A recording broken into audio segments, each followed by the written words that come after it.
Hello বন্ধুরা, তোমরা সবাই কেমন আছো? সবাই ভালো তো? তো আজকে আমরা কি করব? আজকে আমরা একটা জিওগ্রাফির ট্রিক নিয়ে চলে এসেছি।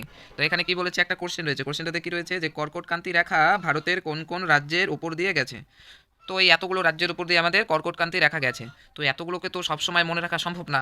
তো এইটাকে মনে রাখার জন্য তোমরা একটা সূত্র ইউজ করতে পারো। সূত্রটা যদি মনে রাখো তোমাদের অনেকটাই কাজে দেবে এই প্রত্যেকটা রাজ্যের নাম মনে রাখতে। তো সূত্রটাকে চলো আমরা আজকে সেই সূত্রটাকেই দেখবো। তো সূত্রটা কি? সূত্রটা হচ্ছে কর্কট মিত্র গামছা ঝেড়ে পড়লো। তো কি আমাদের সূত্রটাকে, যে কর্কট মিত্র গামছা ঝেড়ে পড়লো।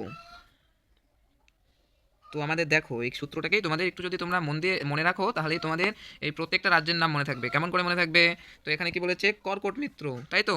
তো কর্কট কান্তি রেখা সেটা আমাদের মনেই থাকবে। কর্কট মিত্র, তাহলে মিত্রটাকে কর্কট। তো কর্কটে কি হচ্ছে? কর্কটে হচ্ছে কর্কটে হচ্ছে কর্কট ক্রান্তি। তাহলে কি হচ্ছে কর্কটে? কর্কট ক্রান্তি। নিশ্চয়ই মনে থাকবে কর্কটে কি? কর্কট ক্রান্তি। তারপরে কি বলেছে, মিত্র, মিতে এখানে কি রয়েছে মি, তো মিতে কি হচ্ছে? মিজোরাম। তারপরে কি বলেছে তো এখানে তয়রফলা রয়েছে, তো এটাতে কি হচ্ছে? এটাতে হচ্ছে ত্রিপুরা। তারপরে কি বলেছে গামছা, তো এখানে গ রয়েছে, গতে কি হচ্ছে? গতে হচ্ছে গুজরাট। তারপরে কি রয়েছে মতে কি হচ্ছে? মতে হচ্ছে মধ্যপ্রদেশ। তারপরে কি রয়েছে ছত্তিশগড়, তো আমাদের এখানে কি রয়েছে গামছার ছয় আকার, তো এই ছতে কি হচ্ছে?